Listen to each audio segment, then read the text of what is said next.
Voici le centre postal le plus moderne du monde. Ses employés, une armée de petits robots roulants, infatigables et dociles.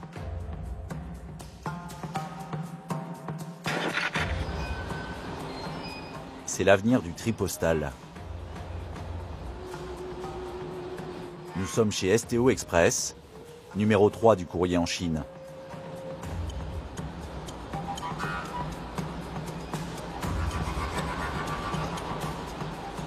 Zhen Longchen est le directeur de ce site ultra robotisé.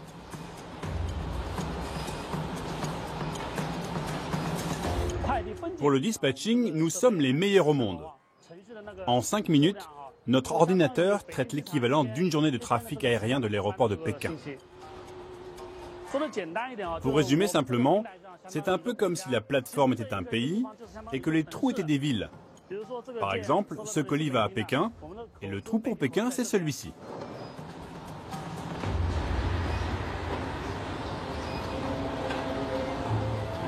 Chaque jour, 300 robots acheminent et trient 70 000 colis. Un balai réglé au millimètre, sans la moindre fausse note. Face à la concurrence humaine, en matière d'efficacité, il n'y a pas débat. Le robot met 32 secondes pour traiter un colis en moyenne. L'humain, lui, met 15 minutes.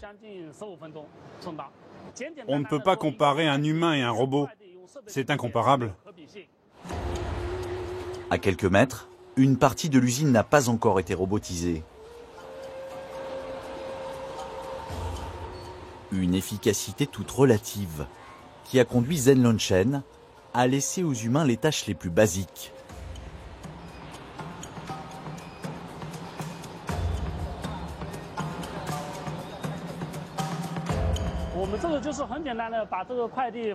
Il suffit de prendre le colis et de le déposer sur le plateau du robot avec l'étiquette vers le haut.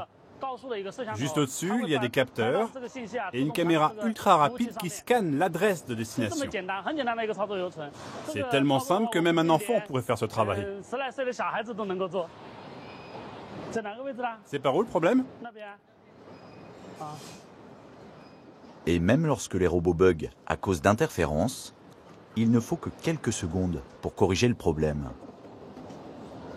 Il suffit de le mettre là. Et c'est bon.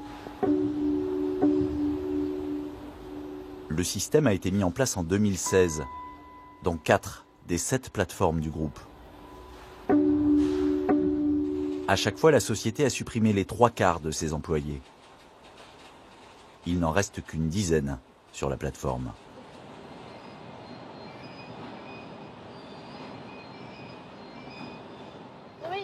Avant, le travail était très difficile. Je suis très heureuse. Depuis qu'il y a les robots, les ouvriers sont plus détendus. Et ils ne vont pas remplacer tout le monde quand même.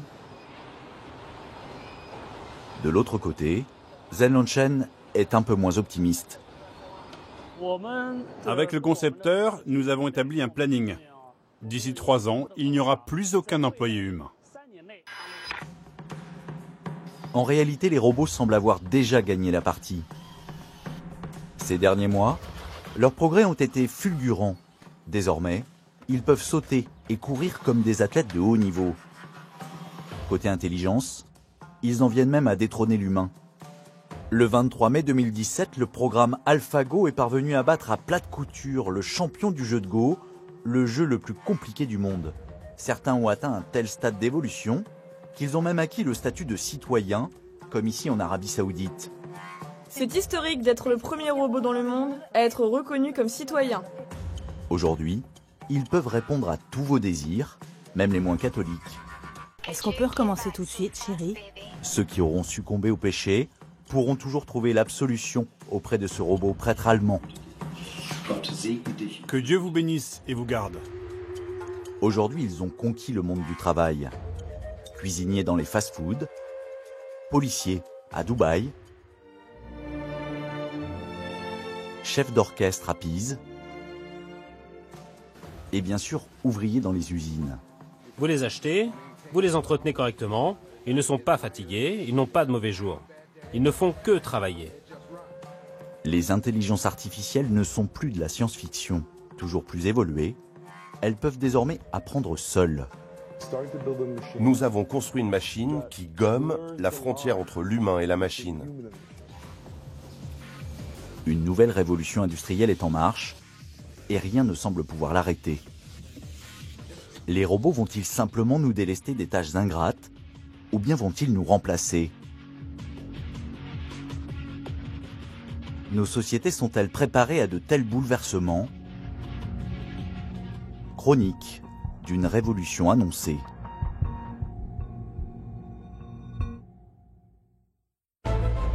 Imaginez le nouvel âge de l'espèce humaine qui bouleversera nos modes de communication. Cette séduisante jeune femme blonde n'est pas réelle. Pourtant, elle s'apprête à provoquer un véritable séisme sur le marché de l'emploi. C'est une intelligence artificielle. Je m'appelle Amelia et je serai votre guide.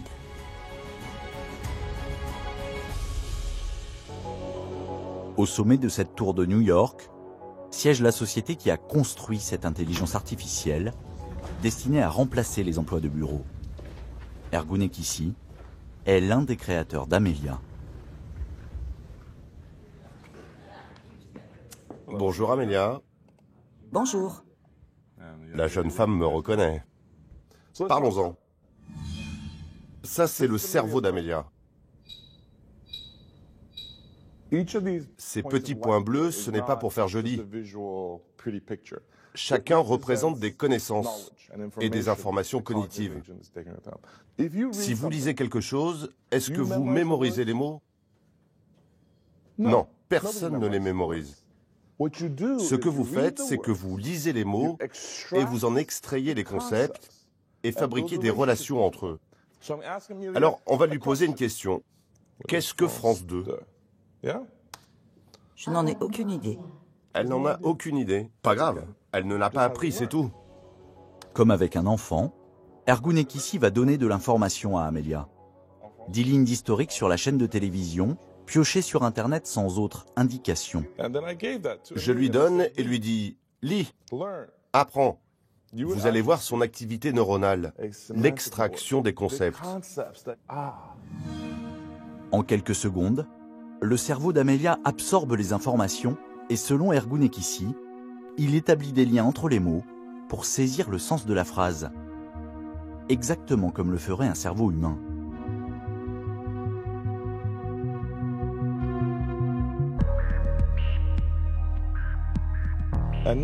Et maintenant, je vais lui redemander ce qu'est France 2. C'est une chaîne de télévision française. Pas mal. L'intelligence artificielle a fait le tri. Elle est parvenue par elle-même à identifier la bonne information dans le texte que lui a donné Ergunekisi. Et maintenant, si je continue, à quel groupe ça appartient? Je veux que vous notiez quelque chose d'important. Tapez « À quel groupe ça appartient » dans Google. Cela vous paraît insignifiant, mais qu'est-ce que vous entendez par ça? Il, elle, eux? Nous avons fait le test.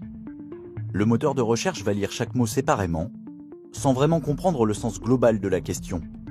Pour Google, CA signifie tout simplement Crédit Agricole. Amelia, elle, est non seulement capable de comprendre, mais aussi d'interpréter une question formulée de manière complexe, puis d'y apporter la meilleure réponse. Donc on reprend. À quel groupe ça appartient? Au groupe France Télévisions. Fantastique. Comme un humain, elle lit, elle comprend. Et vous pouvez voir les différentes parties de son cerveau qui s'activent et donnent la réponse. Nous avons construit une machine qui gomme la frontière entre l'humain et la machine. Un cerveau informatique construit comme celui d'un humain, mais avec une mémoire sans limite et sans défaillance. Ergunekisi a déjà commencé à déployer sa protégée dans une multitude de secteurs. Assurance, ressources humaines, agences de voyage, banques. Amelia peut potentiellement travailler à la relation client de toutes les entreprises. Maintenant, je veux vous montrer comment elle utilise une autre partie de son cerveau. Dans les premiers mois, Amelia ne pourra pas occuper seule un emploi. Impossible pour elle de connaître toutes les facettes de votre métier. C'est normal, elle doit apprendre. Mais elle aura le meilleur des formateurs, vous, que vous le vouliez ou non. Par exemple, quand un client veut activer sa nouvelle carte bleue. Amelia n'a pas été programmée pour répondre à cette question, mais elle a observé de vrais conseillers bancaires le faire auparavant. Vous pouvez lui faire écouter une conversation en temps réel entre des agents et des clients. Elle écoute et elle se dit « Ah, je comprends ce que tu fais ».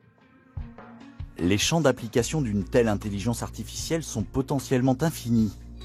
Et c'est bien ce qui inquiète les économistes. Dès 2013, l'étude de 2 chercheurs de l'université d'Oxford en Angleterre révélait que les intelligences artificielles pourraient avoir un impact colossal sur les emplois de bureau. Elles pourraient techniquement remplacer 99% des postes de téléopérateurs, 94% des comptables ou des assistants juridiques. Edwin van Bommel est le directeur de l'équipe cognitive d'Amelia. Sa mission, la faire adopter par le consommateur. Pour y parvenir, il a tout misé sur une idée. Les gens se fient beaucoup plus à une machine si cette machine a une apparence humaine. Il y a eu un test au Japon dans un aéroport. Ils avaient installé un robot d'accueil, mais les gens ne s'en servaient pas. Les concepteurs se demandaient « Mais pourquoi ils n'utilisent pas cette machine fantastique? Elle peut imprimer leur billet d'embarquement et faire plein de choses. » Alors ce qu'ils ont fait, c'est qu'ils ont installé un simple écran dessus, montrant un visage souriant. Et tout à coup, les gens ont commencé à l'utiliser. Voici Christopher, c'est le designer en chef d'Amelia. Son travail, c'est de la rendre aussi humaine que possible. En la matière, Christopher est un spécialiste. C'est un ancien de chez Disney. Au quotidien, c'est lui qui s'applique à rendre Amelia sympathique et émotive, telle que vous la verrez en communiquant avec votre banque. Ce que vous voyez ici, ce sont les commandes de son visage qui permettent de modeler ses expressions faciales. Elles sont connectées au cerveau d'Amelia. Elle peut donc exprimer des émotions en temps réel.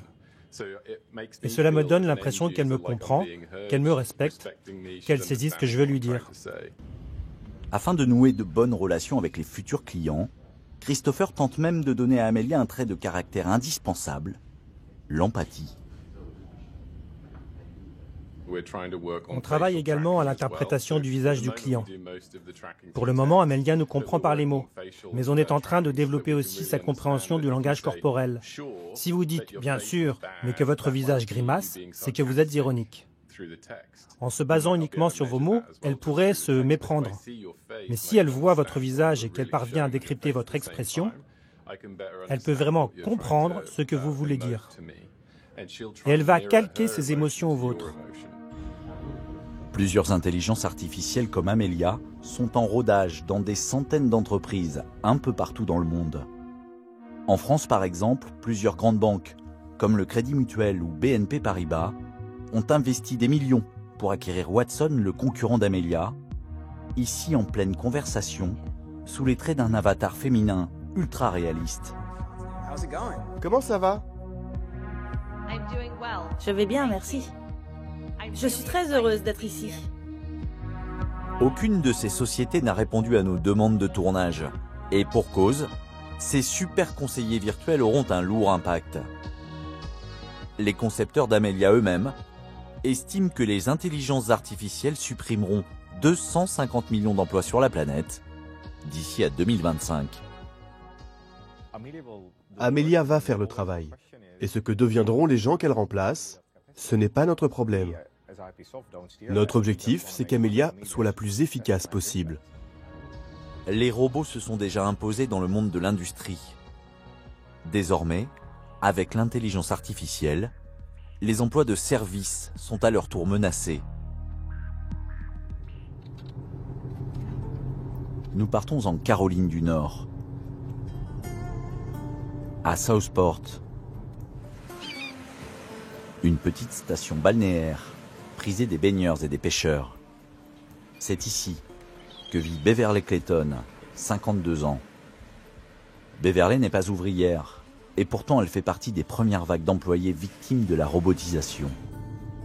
Jusqu'en février dernier, elle était comptable dans la plus grande chaîne de magasins américaine, Walmart.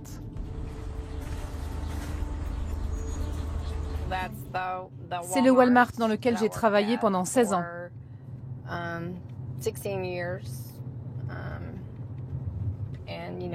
Et puis ils ont supprimé mon job parce qu'ils ont centralisé et automatisé les tâches. Son poste a été supprimé, comme une grande partie des autres comptables du groupe. De la côte ouest à la côte est des États-Unis, ils ont éliminé 7000 jobs, 7000 personnes. Toute la comptabilité et la facturation, ils ont tout remplacé par un robot. La machine qui l'a remplacée, la voici. Walmart en a installé une dans chacun de ses magasins. Une machine intelligente qui comptabilise le liquide et les factures en quelques secondes. Elle communique aussi avec la banque pour que l'argent produise immédiatement des intérêts. Enfin, elle prédit la trésorerie nécessaire au bon fonctionnement des magasins. Ce que Beverley faisait en plusieurs heures, la machine le traite en moins d'1 minute.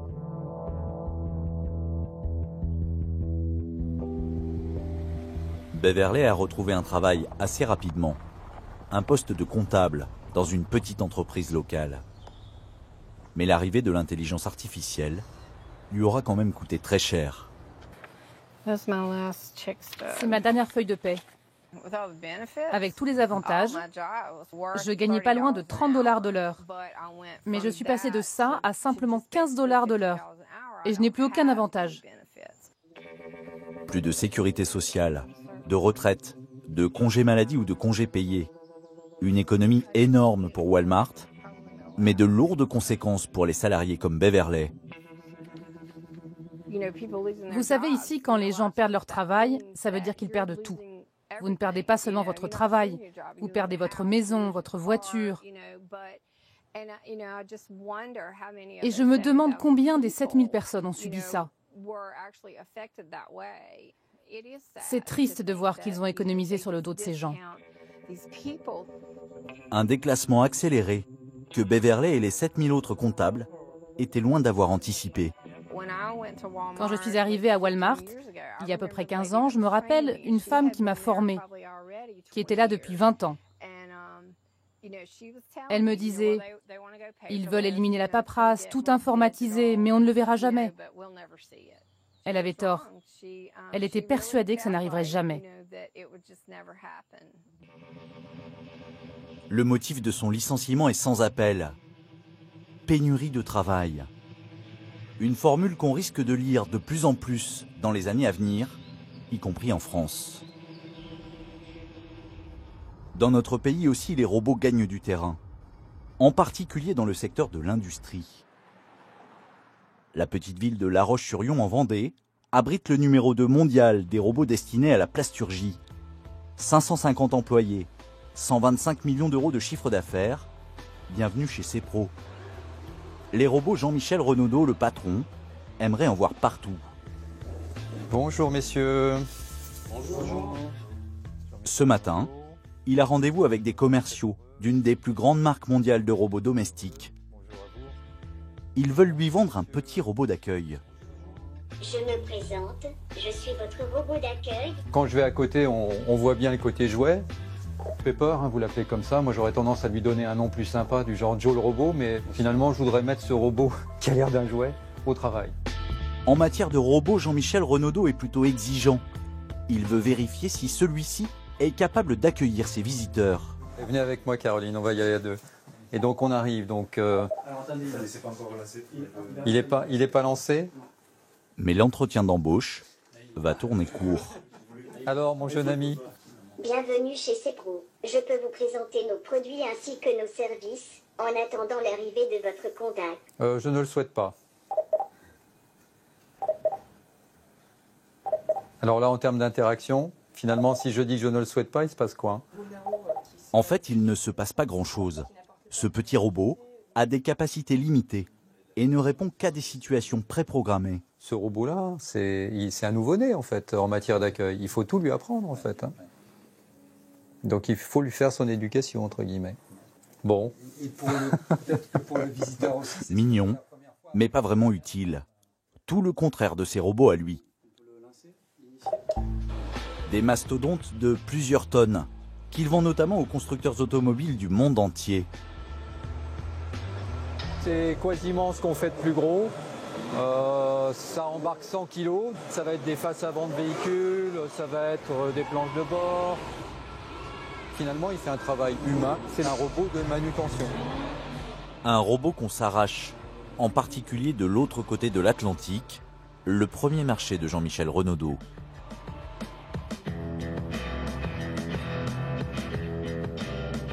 Pittsburgh, berceau de la sidérurgie américaine. Le patron de CEPRO y vient régulièrement démarcher ses clients américains. Je vois Fresenius là en face, vous savez que c'est un client allemand, ça? Non. Vous devriez aller voir s'ils ont des prêts d'injection. Je blague pas. Jean-Michel Renaudot vient aussi ici pour débusquer les futures avancées technologiques. Son objectif? Augmenter sa part de marché dans le pays, pour l'instant de 30%.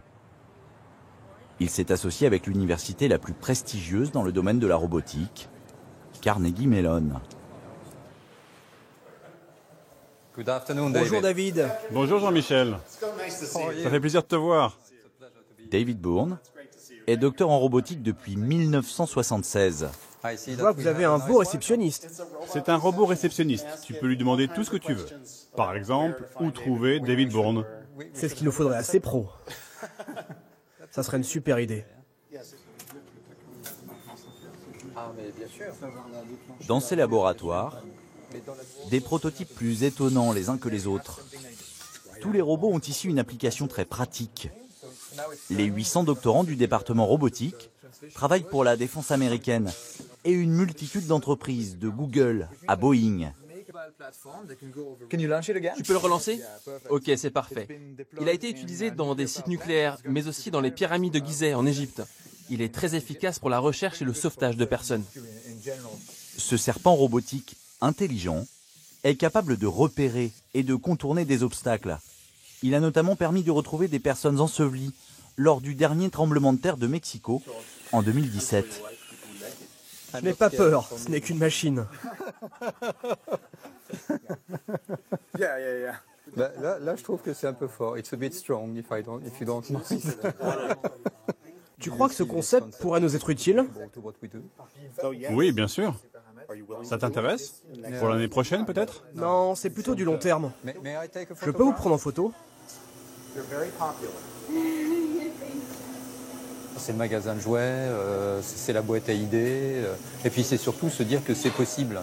Je pense que l'idée principale en venant à Carnegie, c'est de se dire que, à la limite, ce qui est impossible aujourd'hui peut être possible demain. C'est ça qui est important.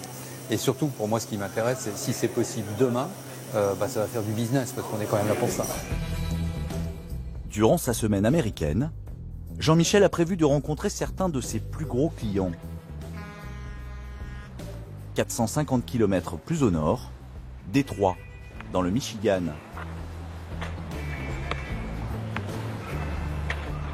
Tout autour de cette ville dédiée depuis un siècle à l'industrie automobile, des centaines de constructeurs et de sous-traitants. Super. Ici, les clients de CEPRO adoptent un discours décomplexé. Comme Sean, le responsable de l'automatisation de cette usine, spécialisée dans les insignes décoratifs. On fait 85% des badges de l'industrie automobile américaine. Pour lui aussi, c'est sûr, la main-d'œuvre humaine est en sursis. À chaque fois que c'est possible, nous installons des robots. C'est une question d'efficacité, vous voyez. Avec les humains, vous avez des coûts permanents. Chaque année, vous devez payer pour les salaires et les charges sociales. Vous avez le facteur fatigue à prendre en compte. Avec les robots, vous n'avez pas ce problème.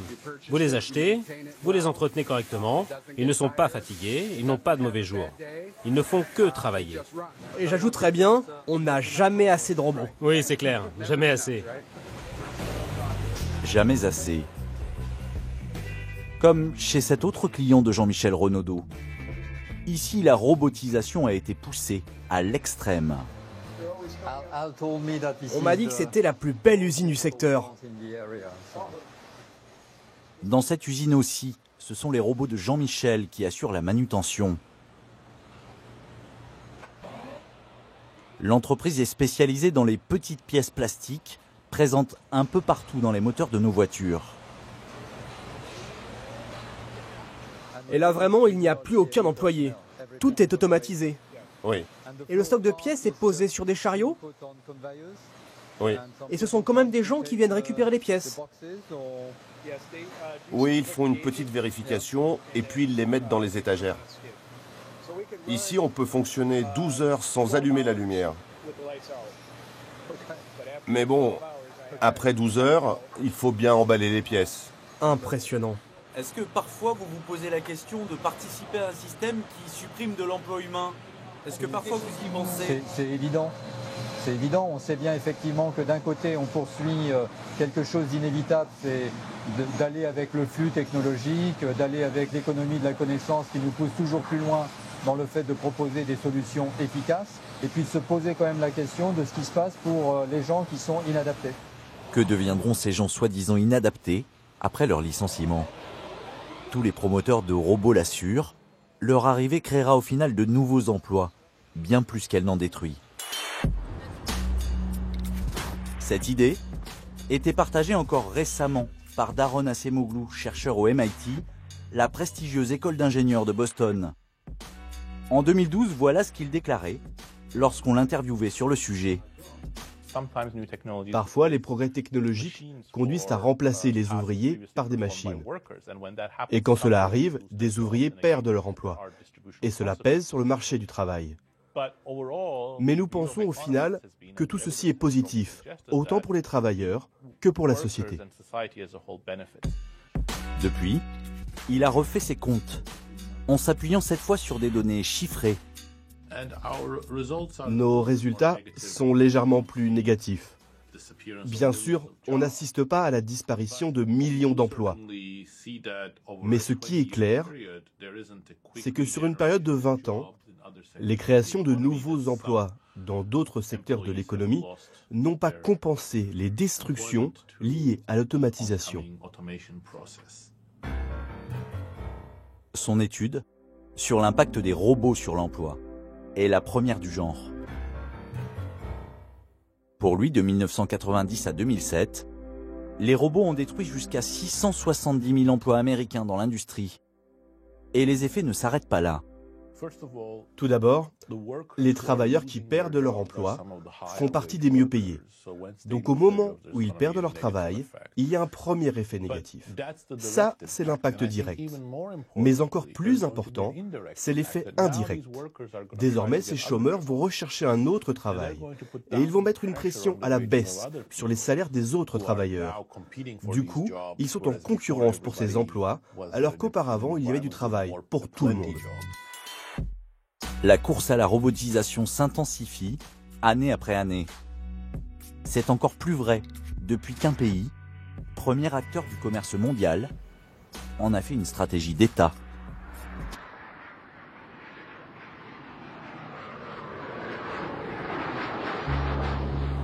La Chine. En 2014, le gouvernement central a décidé d'imposer à son économie un plan national de robotisation massif. 650 000 robots installés d'ici à 2025 pour remplacer des millions d'ouvriers et rester compétitif. Pour l'instant, le pays a encore des besoins en main-d'œuvre. Les offres d'emploi, affichées en pleine rue, restent nombreuses dans les régions industrielles. Pourtant, avec le plan robotique, cela ne devrait pas durer. Qingdao, au sud-est de la Chine. Ici sont implantées les plus grandes entreprises du secteur électroménager, comme Hisense. En France, les produits Hisense sont surtout connus sous d'autres marques, Hitachi, Sharp ou Whirlpool. Le groupe possède 9 usines, dont celle-ci, la plus imposante.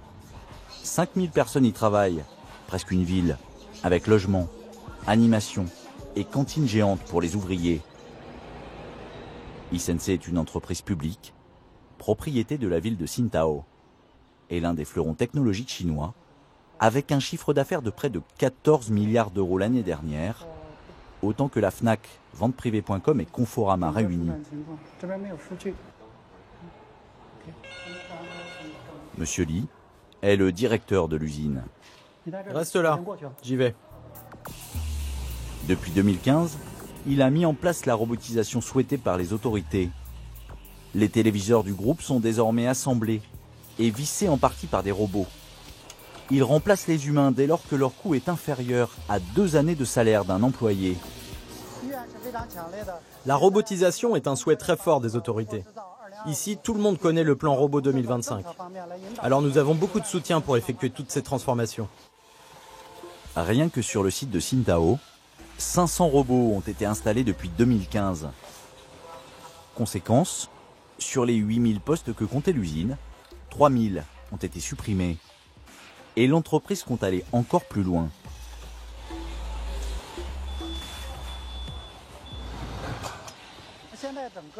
Sur ce site actuellement, la production est automatisée à 40%.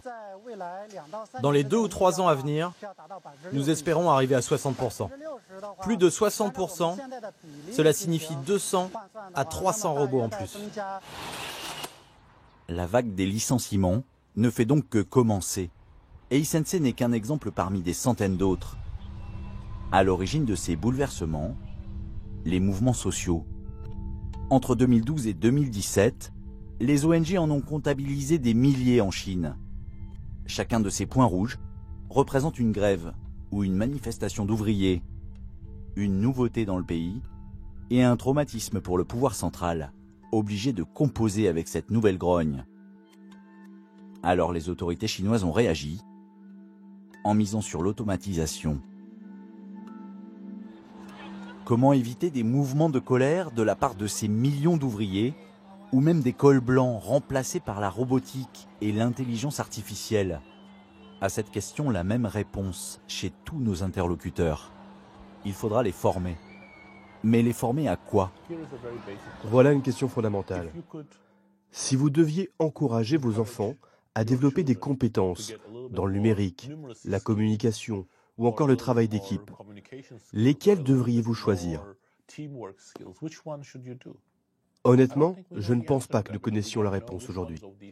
Le problème, c'est que nous ne savons pas ce qui sera le plus complémentaire avec les nouvelles technologies dans le futur. Si nous ne faisons rien, si nous gardons nos institutions, nos systèmes sociaux et éducatifs tels qu'ils sont aujourd'hui, les robots et les intelligences artificielles vont se répandre. Et là, nous aurons un problème. Car si nous n'évoluons pas, de plus en plus de gens vont perdre leur emploi, être au chômage et en colère. Et les gens en colère, comme on l'a vu à travers l'Europe et aux États-Unis, se mettent à voter pour des extrémistes, des personnes qui promettent de renverser le système. Alors les robots ont-ils définitivement gagné la partie? Avons-nous atteint un point de non-retour? Si quelque chose devait mal tourner, pour toute réclamation, vous pourrez toujours contacter Amelia.